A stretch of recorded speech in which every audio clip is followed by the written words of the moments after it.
नमस्कार, India Republic में आप सबका बहुत बहुत स्वागत है। सीधा आपको लेकर चल रहे हैं अमरपाटन सतना की ओर, जहां पर एक ऐसे विद्यालय को आपको दिखाएंगे जहां पर बच्चों को बैठाल कर मौत के मुहाने पर उनको शिक्षा दी जाती है।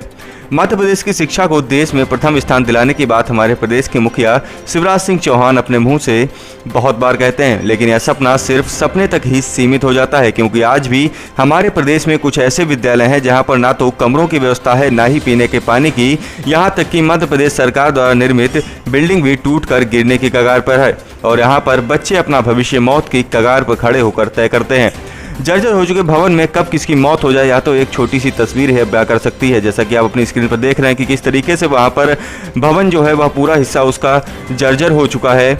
और हम बात कर रहे हैं सतना जिले के अमरपाटन से मात्र 5 किलोमीटर की दूरी पर नेशनल हाईवे के किनारे बने शासकीय पूर्व माध्यमिक विद्यालय परसवाही की।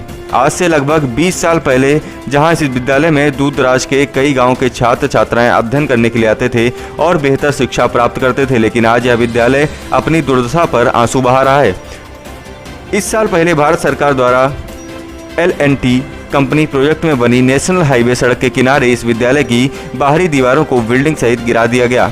किसी कदर 4 कमरों की बिल्डिंग ही खड़ी रह गई, लेकिन कमरे इतने नाजुक हैं कि बिजली की चमक से दीवारें हिल उठती हैं। छत की छपाई भी पूरी तरीके से गिरकर खंडहर में तब्दील हो चुकी है। रोंगटे खड़े कर देने वाली इन तस्वीरों में साफ पता चलता है कि आखिरकार बच्चे पढ़े तो पढ़े कहाँ। 4 कमरों में संचालित इस विद्यालय की 2 कमरे पूरी तरीके से क्षतिग्रस्त हैं, तो वहीं मात्र 2 कमरों में 1 से 8 तक के बच्चे अपनी पढ़ाई करते हैं। एक कमरे में जहां 1 से 5वीं तक के बच्चे पढ़ते हैं, तो वहीं दूसरी कमरे में 6 से 8 तक के कक्षाएं जो हैं वह संचालित होती हैं। बरसात के दिनों में आंगन पूरी तरीके से कीचड़ से युक्त हो जाने के कारण मिलने वाला मध्याह्न भोजन बच्चों को कीचड़ में बैठकर ही खाना पड़ता है। तस्वीरें चीख कर कह रही हैं कि इस विद्यालय की दुर्दशा पर, लेकिन राजा की गद्दी पर बैठे हुए शिक्षा के प्रशासनिक अधिकारी मानो इस विद्यालय के बच्चों के साथ कोई खेल खेल रहे हों।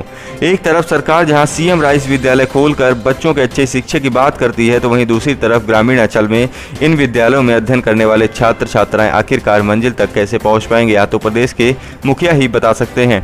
अमरपाटन के नेताओं की बात की जाए तो यहाँ पर विधानसभा उपाध्यक्ष डॉक्टर राजेंद्र सिंह से लेकर मध्य प्रदेश शासन के वर्तमान राज्य मंत्री राम खिलावन पटेल तक को इस विद्यालय की दुर्दशा पर दया नहीं आई, जबकि कई बार इस विद्यालय के प्रधानाध्यापक को पत्र भी लिखा जा चुका है। हमारे अमरपाटन संवाददाता ने इस विद्यालय के बारे में जब अधिकारियों से बात करना चाहा तो अधिकारियों ने बताया कि बिल्डिंग बनाने के लिए पैसा पास हो चुका है, लेकिन अधर में अटका हुआ है। तो वहीं विद्यालय की शिक्षिका ने बताया कि हम लोग किस कदर इस विद्यालय में कीचड़ से होकर आते हैं, मगर मात्र 2 कमरे में कक्षाएं लगाने के कारण बच्चों की पठन पाठन की प्रक्रिया भी पूरी नहीं हो पाती। तस्वीरें आप अपनी स्क्रीन पर साफ साफ देख पा रहे हैं। अब देखना यह होगा कि खबर को चलने के बाद शासन प्रशासन इस पर क्या कुछ सुध लेता है और क्या कुछ कार्रवाई करता है।